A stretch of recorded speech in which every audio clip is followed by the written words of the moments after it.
વાહ, આ પગ ઉપર પગ ચડાવીને પેપર વાંચવાની બહુ મજા આવે કા? બે હા તો ભાઈ બોલ ને, કેમ આવવાનું થયું? ભાઈ હું એ બેહવા નથી આવ્યો. હા તો બોલ ને, કઈ કામકાજે આવ્યો છો કે પછી અમસ્થા કે અહીંથી નીકળ્યો તો અચાનક કેમ આવી ચડ્યો? અરે હિંમત તું આવ બેટા આવ. બોલ કેમ આવવાનું છે? આ તમારા જડબા નહોતા જોયા ને એટલે મને હરખ છો તમારા જડબા જોવાનો. હિંમત કા તું આવું આડું અવળું બોલે છે? હું ગુસ્સામાં છે તું? તો ગુસ્સામાં તો હોય જ ને, છું હોય તો જાય ટોસાણો હોવ. હા પણ તો ભાઈ બીજી હું આડા અવળી વાતું કરશો તું જે કામે આવ્યો હોય સીધે સીધું કહી દે ને. તો ભાઈ 50 લાખ રૂપિયા જોવે છે મારે. બરાબર, એટલે દુખે છે પેટમાં અને પકડે છે માથું. હવે અસલ વાત આવી. 50 લાખ તો તું એવી રીતે બોલે જાણે તને 50 રૂપિયા જોતા હોય. તને શરમ નથી આવતી? પૈસા કઈ ઝાડ પર ઉગે છે કે તને ખંખેરીને આપી દે? અહીંયા કઈ નોટ છાપવાનું મશીન નથી અમારી પાસે. ભારત સરકારે લાયસન્સ નથી આપ્યું અમને. જઈ હોય તો દોડ્યો આવીશો. એ પ્રોબ્લેમ તમારી, બાકી પૈસા જો હે 50 લાખ રૂપિયા મારા ભાગના કે ગમે એમ ગણો, ઉસીના ગણો, મારે કરવો ધંધો એટલે રૂપિયા 50 લાખ જોહે એટલે જોહે. તને ખબર છે 50 લાખની વાંહે કેટલા મીંડા આવે? બોલી નાખ્યું 50 લાખ રૂપિયા જોઈએ છે. ધંધો કરતા તને આવડે છે? એવું કરી લે, એ બહુ તમારે બહુ મા દીકરાને ઉપાધિ કરવાની જરૂર નથી, બરોબર છે? હું ધંધો કરું કે ન કરું, બાકી રૂપિયા 50 લાખ જોહે. ધંધો હેનો કરવો, મટકાનો કે આમ દારૂનો અડ્ડો?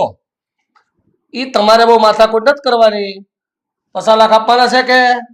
વાહ, જાણે તું માયકશો તો એવી રીતે જાણે કેમ આમ મેં તારી પાસે ઉસીના લીધા હોય. એટલે તને મેં આની પહેલા 5 લાખ રૂપિયા દીધા. ઈ તો તું ભૂલી ગયો. નથી વ્યાજ દીધું, નથી તે મને મુદલ દીધી, અને બીજા માયકશો જાણે કે અહીંયા ખજાના નો ડાયટા હોય બાપ દાદાના. મારે ભાગમાં તો કઈક આવતું હોય છે ને, ઈવડા ઈ મારે 50 લાખ એમાંથી જોવે, બાકી રૂપિયા જોહે. તમે મા દીકરો પોહાઈ વાતું કરો. એટલે ભાઈ તું છે ને માથાકૂટ ન કરીને મારા ઘરની દરબારો અહીંથી હાલ, અને સહી હોય તે હાલ્યો આવીશો. રૂપિયા તો તને આની પહેલા દીધા હતા. હું તે કર્યું? ધંધો કરવો એવું કહીને જ લઈ ગયો તો 5 લાખ રૂપિયા. દીવડો ભાઈ પ્રવચન ન સાંભળો, રૂપિયા 50 લાખ જોતા, બરોબર છે? બીજી માથાકૂટ નો જોવે મારી હારે. રૂપિયા 50 લાખ? તને તો એમ થતું હશે ને કે 50 લાખ. અરે મારા ભાઈ, એક વખત 50 લાખ રૂપિયો પેદા કરી તો ખબર પડે કેટલી વિહે હો થાય છે. પેદા ન કરવાનો હોય, તિજોરીમાં પીડા હોય ને તો આપી દો, બીજી બધી માથાકૂટ ન કરવો. તિજોરીમાં 50 લાખ મૂકી રાખ્યા તારા માટે, અને જાને જરાક બહાર જઈને 500 રૂપિયા તો કમાઈને મને બતાવ, પછી તો પૈસાનું કે ઓ ભાઈ, કમાવા બમાવાનું મારે નથી આવતું કાઈ. મારા પૈસા જોતા છે, મને મારા પૈસા આપી દેજો. ભાઈ તું આમ સેટો વાત કેટલી પોટલી મારીને આવ્યો એવું લાગે. સડી ગયો તને? આડે ધડ બોલશો તે? આડે ધડ નથી બોલતો, બરોબર છે? હું હરખી રીતના માણાના નોરમાં જ બોલું છું. હાલા માલ તું મારા ઘરની બહાર નીકળતો. તું ધક્કો હેલો મારશે મને. હાલે તારો મોટો ભાઈ છે, એના પર તો હાથ ઉપાડે? બેશરમ, નીકળ તું ઘરની બહાર. એને ક્યાં નાના મોટાની ભાન છે કાઈ? જવા દે તું અહીંથી હાલતો થા. અત્યારે તો જાઉં છું, બાકી રૂપિયા તો લે. મોટભાઈ, તમારા કારણે મારી માએ મારી ઉપર હાથ ઉપાડ્યો છે, આનો બદલો હું લઈ. અને તે ભાઈ પર હાથ ઉપાડ્યો એનું કાઈ નહીં. માં ઉપર હાથ ઉપાડ્યો. બેશરમ, નીકળ. મને અત્યારે યાદ રાખજો, તારી માં કેદું નહીં થઈ ગઈ. ડોહી ડોહી કરીશું આખી જિંદગી. કોઈ દી એક દીએ તો હાંસવો નથી. હાલો.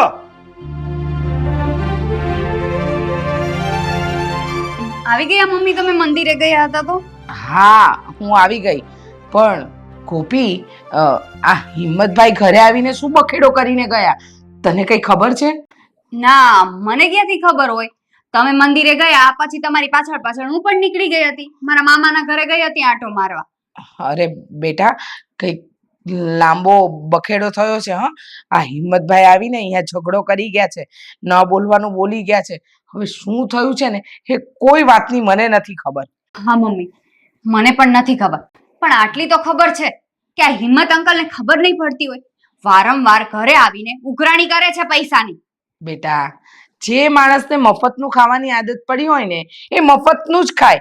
એને મહેનત કરવી ગમતી જ નથી ને એને મહેનતનું પચે પણ નહીં.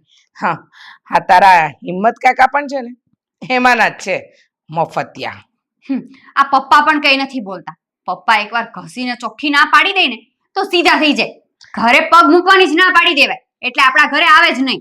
બેટા તારા સસરા છે ને એ વધારે બોલી નથી શકતા, એ એના જેવા નથી ને, અને એના જેવા થાય પણ કોણ. હા, એ માણસ માટે સંબંધનું મહત્વ જ નથી, એના માટે રૂપિયાનું જ મહત્વ છે. અને જેના માટે રૂપિયાનું મહત્વ હોય ને બેટા, એની આગળ માણસ કરગરીને મરી જાય ને તોય ફરક ન પડે. એ જ નહીં, કંઈ નહીં, જવા દો આ વાતને. આપણે શું કામ ટેન્શન લઈએ? આપણે ગમે એટલું કહેશું ને તો પણ હિંમત અંકલ માનવાના નથી જ. હા બેટા, આખા ઘરના દરેક વ્યક્તિએ સમજાવી દીધા. અરે બાનું નથી સાંભળતા તો આપણું તો શું સાંભળે? કોઈનું માનતા નથી. ને સાચું કહું ને બેટા, તો હિંમતભાઈ કરતાં મને હવે ચિંતા છે ને સાગર અને અશોકની થાય છે. એ લોકો ગુસ્સામાં કંઈ ઊંધું પગલું ન ભરે. એ જ ને મમ્મી, હા સાગર પણ હવે મારી એક વાત નથી માનતા. હું ના પાડું છું ને તો પણ હિંમત અંકલના ઘરે ઝઘડો કરવા જાય છે. સમજાતું નથી શું કરીએ ને શું નહીં. આમાં છે ને એક જ રસ્તો છે. શું બેટા રસ્તો હોય તો કે ને, તો હિંમતભાઈના આ તકલીફમાંથી આપણે દૂર નીકળીએ. હવે છે ને હિંમત અંકલ કાંઈ પણ કરે ને તો એના પર આપણે પોલીસ કેસ કરી દઈએ અને લખાવી દઈએ કે ખોટે ખોટી ઉઘરાણી કરવા પૈસાની અમારા ઘરે આવે છે. Police case? બેટા તારા સસરા નહીં માને, કારણ કે એ ભાઈને દુઃખી નથી જોઈ શકતા. અને ખરેખર જોવા જઈએ ને તો હિંમતભાઈ આપણને દુઃખી કરી રહ્યા છે. પોલીસ કેસની વાત તારી બરાબર છે, પણ મને નથી લાગતું કે ઘરના કોઈ માને. પપ્પા નહીં માને તો હું સાગરને વાત કરીશ, એ તો માનશે ને. આનો કઈ ને કઈ રસ્તો તો કાઢવો જ પડશે ને. કેટલો ટાઈમ સુધી આમને એમ ચાલતું રહેશે? જોઈએ બેટા, જે નસીબમાં લખાયું હશે ને એ જ થશે. સારું મમ્મી, તમે બેસો, હું રસોઈની તૈયારી કરું. અને હા, હજુ એક વાત કહેવાની છે તમને. હા, બંને ભાઈઓના ઝઘડામાં તમે દૂર રહેજો, તમે વચ્ચે કઈ ન પડતા, હા ને? હા બેટા.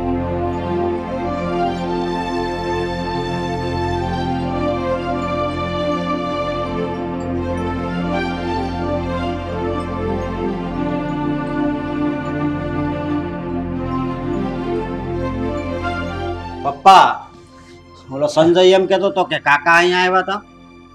હા હા, હિંમત અહીંયા આવ્યો હતો, પણ બસ ખાલી એમ જ. શું એમ જ પપ્પા? આ ક્યારેય કાકા અહીંયા આવ્યા હોય તો એમ જ નથી આવ્યા. આ કંઈક ને કંઈક વાત તો હોય જ છે. એટલે શું વાત હતી પપ્પા? બોલો. કઈ વાત નહોતી બેટા. અરે તમારો ચહેરો કહી રહ્યો છે પપ્પા, નક્કી કંઈક તો બનાવ બન્યો છે. શું થયું છે? સાચે સાચું કહી દો ને. પપ્પા, આમ આપણા ઘરમાં આવીને બે વાત સંભળાવી જાય અને તમે પાછા ચૂપચાપ સાંભળી લ્યો. એવું નથી બેટા. તો કેવું છે પપ્પા? અને હા, તમને હું એક વાત જણાવી દઉં છું કે હવે કાકા આવીને જો અહીંયા કઈ બખેડો કર્યો ને તો પછી મારી તો તમને ખબર જ છે, ન થવાની થાય. મોટા ભાઈની વાત સાચી છે પપ્પા. આપણે લોકોએ કઈ હાથમાં બંગડી નથી પહેરી કે જ્યારે હોય ત્યારે કાકા આવીને અહીંયા સંભળાવીને કહીને ચાલ્યા જાય અહીંયાથી. હું તમારી વાત સમજુ છું બેટા, પણ મને સાચું કહું ને બેટા, તો મને ચિંતા તમારા બધા લોકોની છે. આ માણસનો મારે કેમ વિશ્વાસ કરી લેવો? તમે તો રોજ સવારે નિયમિત ઉઠીને કામકાજ કરો છો, ધંધે જાઓ છો, રસ્તા પર આવવું જાવું, અને આ માણસને હું, આ તો પૈસાનો હગ્ગો છે. મને પણ વિચાર તો આવે ને આવા. અમને કઈ નહીં થાય પપ્પા. થઈ થઈને શું કરી લેવાના છે? અરે એ જો અમારા ઉપર હાથ ઉપાડશે તો હવે અમે પણ મર્યાદા નહીં રાખીએ. મર્યાદા મૂકીને અમે હાથ ઉપાડી દેવું. મને આ વાતનો જ ડર છે. મને ખબર છે કે મારો ભાઈ છે એ બોલવાનો પૂરો છે. એના લખણ હું જાણું છું, અને તમને પણ હું જાણું છું બેટા, કે એ કાંઈક બોલશે એટલે અત્યાર સુધી મેં તો સહન કર્યું, પણ તમે કાંઈ સહન કરવાના નથી. સહન કરવાની હદ હોય પપ્પા. હવે તો તમે હદ પણ વટાવી ચૂક્યા છો. ક્યાં સુધી સહન કરશો? હું પણ એ જ ઈચ્છું છું બેટા કે હવે મારે આ કેટલુંક સહન કરવું. મારી જિંદગી આમને આમ પૂરી થવા આવી. હવે મેં તો સહન કર્યું, હવે મારા છોકરાઓને સહન કરવાનું. પણ અમે છે ને હવે સહન નહીં કરીએ, અમે જવાબ આપશું. હા, અત્યારે જે કંઈ પણ થયું છે ને એનો અત્યારે જ જવાબ આપી આપે, એટલે છે ને બીજી વખત અહીંયા કાકા ઘરમાં ઘૂસવાની હિંમત પણ ના કરે. હા બેટા તમે શાંતિ રાખો, એમાં ઉતાવળા પગલા ના ભરાય. ઉતાવળું પગલું ભરવામાં હંમેશા આપણને જ નુકસાની થતી હોય છે.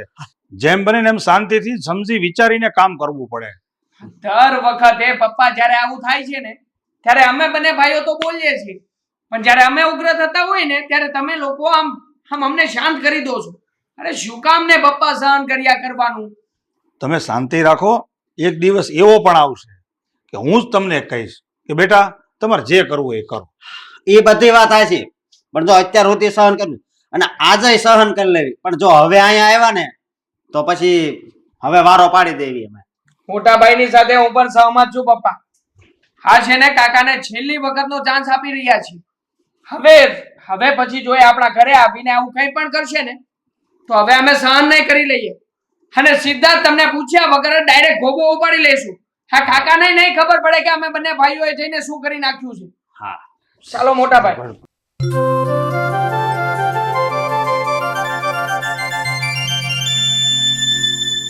મમ્મી, અમે બંને ભાઈઓ ઓફિસે જવા નીકળીએ છીએ.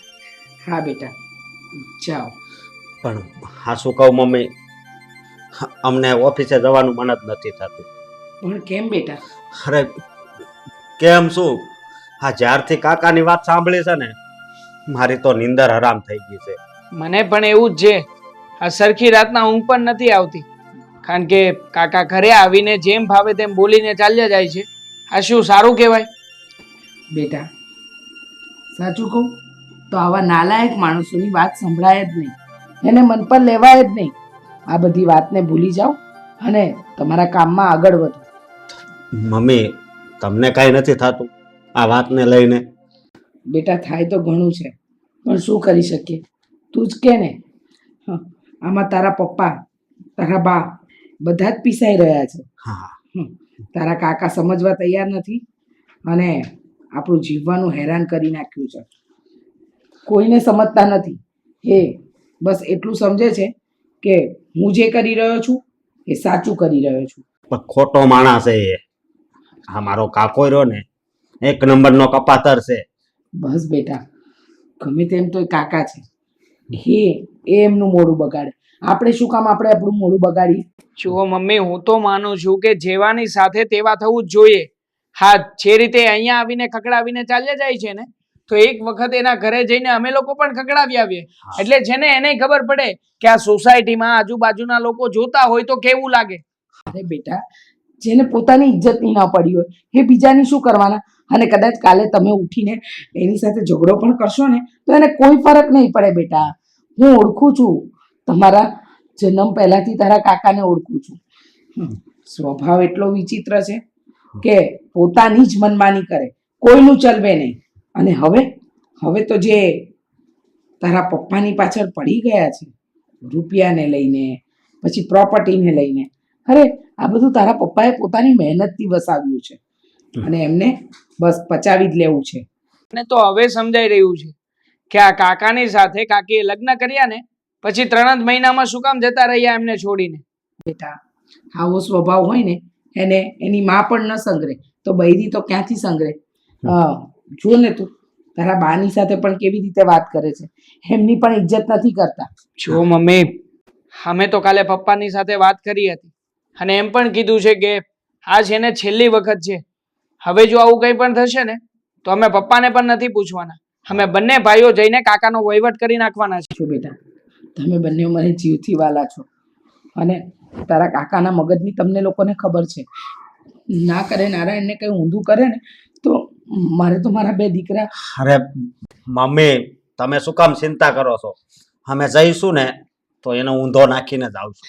હા બેટા, આમ પણ મને પણ એટલો જ ગુસ્સો આવી રહ્યો છે, કારણ કે જે રીતના એ દેખાય છે ને જે વર્તાવ કરે છે ને એકદમ અસહનીય છે અને અમારા લોકોથી તો સહન જ નથી થવાનું. હા, જેમ એના આગળથી આ વાળ વહી ગયા છે ને એમ એની મગજ કહાઈ ગયો છે. અને આ થોડાક વાહે વાળ વધ્યા છે ને એ કેહી નો નાખું ને તો મારું નામે અશોક નહીં. ના બેટા, તમે લોકો આવું ના કરો અને મગજને શાંત રાખો. જો તમને બંનેને મારા સમ છે. નહીં, શું સમ મમ્મી? હા, દર વખતે તમે સમ આપીને બાંધી દો છો, કાં તો તમે હોવ છો કાં તો પપ્પા હોય છે, પણ આ વખતે એક પણ સમને અમે કાને નથી ધરવાના. હવે તો જેવું થશે ને એવું જોયું જશે. બસ સારું, અત્યારે તો તમે ઓફિસ જાઓ. આમ પણ મોડું થઈ ગયું છે ચાલો મોટા ભાઈ નીકળીએ હા. જય શ્રી કૃષ્ણ જય શ્રી કૃષ્ણ.